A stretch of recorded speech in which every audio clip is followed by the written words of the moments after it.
So I'm waiting to get onto a hearing to support a registrant. The hearing is supposed to start at 9 o'clock.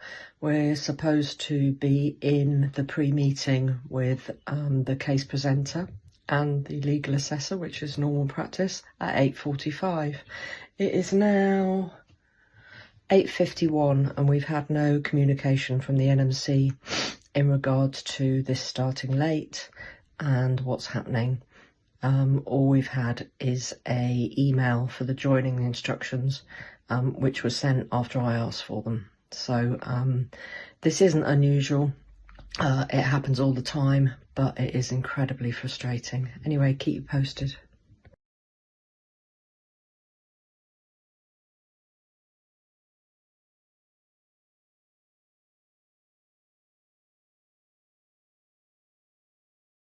Whilst this is routine to the NMC, for the person that's actually going through a fitness to practice hearing, it just adds to their anxiety. When you've been psyching yourself up to attend your hearing, finally after months, years of waiting, you're understandably nervous anyway. You probably haven't slept much the night before, and you will no doubt be very, very nervous to get started. When there's delays like this, the registrant invariably thinks, A, something's gone wrong, something's happened, something's bad, you know, what's happening? They've forgotten about me, they've started without me, etc, etc. We know that that won't happen, but for a registrant, it's very unnerving. All it would take is just a phone call at the due start time to say, hey, we're still waiting for the panel. We'll be there as soon as we can. Don't worry, and we'll let you know as soon as we come on. But that doesn't happen. The registrant and the legal representation, if the registrant's got legal representation, they just end up being kept in limbo.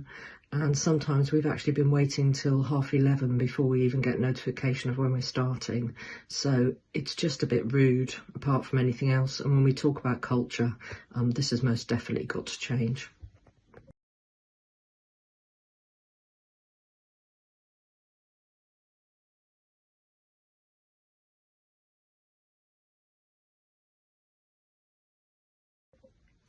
So it's 9:20, still no communication from the NMC to either myself, Simon, who's the representative, or the registrant himself. Actually, he's not heard anything either. We're all sitting in a little cyber waiting room, but had no emails, no phone calls, and nothing to say what's going on. I'm doing my usual professional thing of saying to the registrant, don't worry, this is usual. I'm sure everything's fine. Just go and get a cup of tea, relax, it'll be all right, etc, etc. But really, should I be doing this? Should it not be the NMC's job to explain to the registrant what's going on? If I wasn't here, what would happen for a registrant that didn't have any representation or didn't have anybody to look after them? Apart from anything else, it's just quite embarrassing. If I treated a patient like this, if I kept a patient waiting in a waiting room without any communication whatsoever as to what was going on, I'd expect to be pulled up on it, really. But hey ho, such is life with a regulator. We're not in charge, they are, and we have to just keep professional, keep polite, smile and wave. Anyway, I'll keep you posted.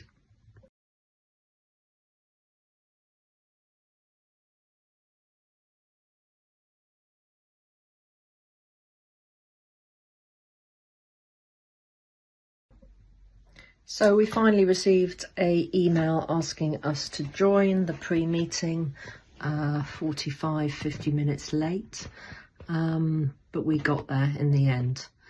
The panel secretary was very apologetic, which, you know, we appreciate. She said she didn't receive the notification on Teams that we were in the waiting room. I guess for me, you know, we all understand how challenging IT has been, particularly in the whole COVID situation. But we've been using these methods for quite some time now. And also, it was prearranged, the time that this hearing and the pre-hearing were due to happen. We've all got clocks, we've all got watches, so if that time is ticking on, then a basic bit of empathy to communicate with everybody involved would go a long way, really. But anyway, we got there in the end, and now we're getting on with the matters in hand.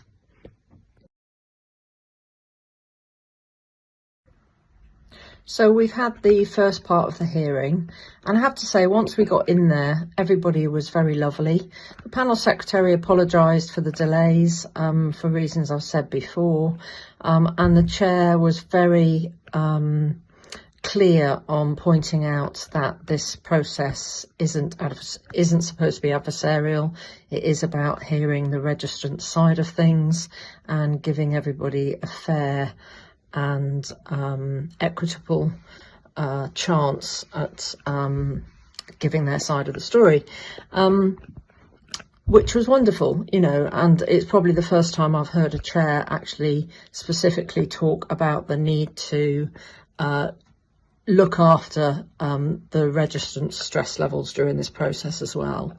You know, he pointedly acknowledged about how stressful it was, and you know, that they were very aware of that, and if there was anything that the panel could do to alleviate that, such as give regular breaks, of course, then we must say.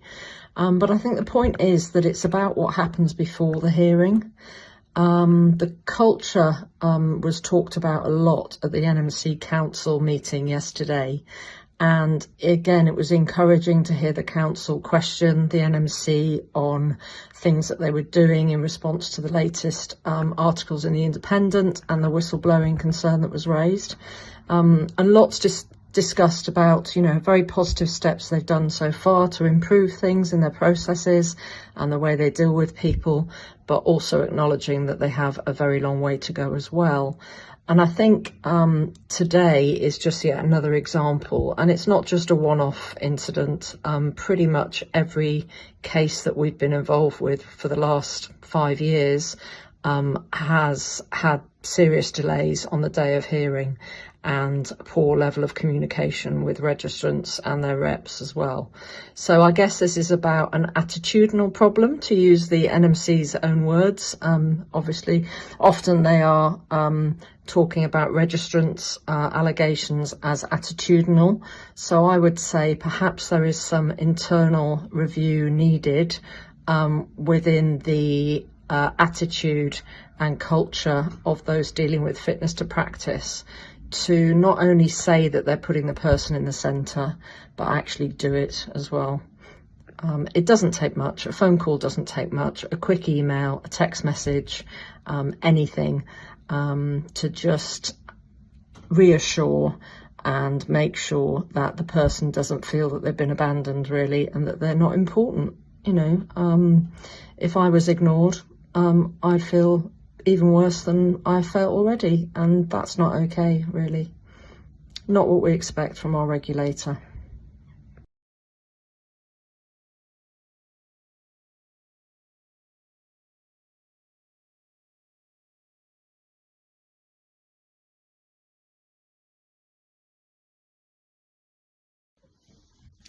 So we adjourned at around, I think it was 12:30, so that the panel could decide on this stage of what was going on. We know that it always takes a little while for that to come back, and completely appreciate that they have to make sure they write the decision up and that it's all checked, etc. However, we are now, what time are we? Let's have a little look. We are now 5:15, and we've received no email, no phone call, nothing to say when we're coming back. If we're coming back, maybe we're not, who knows? Yeah, nothing. So again, it's just quite rude, really. But anyway, we'll wait and we'll have another cup of tea and we'll sit around hooked to the computer, because obviously you've got to stay perched looking at your email just in case that email comes through to say, please rejoin the hearing. And we'll wait and see. Maybe we'll hear, maybe we won't. Who knows? Keep you posted. So it's 5:24, not long since my last post, and I'll just read you the email we've just received. Good afternoon all. The panel have requested everyone is on standby to join the hearing from 10:30 a.m. as we will not be calling you back into the hearing today. See you all tomorrow and have a good evening. Kind regards, Hearings Coordinator. Well, gosh, there you go. Well, I hope everybody's okay. I hope the panel are all right, because they've been an awful long time and we've been sitting here worried. It's just... I'd like to, like I said before, I'd like to say that this doesn't happen very often and that this is a one-off, and usually everything runs really smoothly. But this is just typical. Every single hearing, and not just with us, we're told by lots of other nurses and midwives, other legal reps, it's the same again and again and again. And it just really shows that the registrant is not anywhere on the radar of a priority at all. You're expected to wait whether you're in a hearing room in the NMC building or whether you're online. You're still expected to wait, and to be here ready, poised, ready on your email. Check it, see if we're ready, go. It's you've got to laugh about it, because otherwise you would most certainly cry. The other aspect is we're doing this as volunteers. We're not getting paid for this. The NMC obviously get paid, the case presenters get paid, the hearings coordinators get paid, and the panels certainly get paid. Quite a decent amount of money as well to do this. So we're volunteers. We're here just supporting the registrant, because there is no other support out there for registrants. There is a witness support program, but not a registrant support program. So we do this and we wait in Cyberland, and we try and get on with other things, but generally our day's on hold. Some of us have taken time off work to be here because we feel it's the right thing to do to support somebody going through this, regardless of what they've done or not done. And yeah, it's just all a bit rubbish, isn't it, really? Just all a bit rubbish.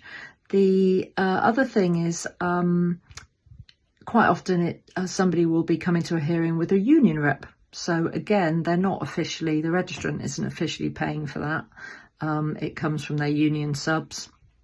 But quite often than not, and what we're seeing more and more recently, is that people aren't in unions. So they're having to then go to either private solicitors to pay for representation.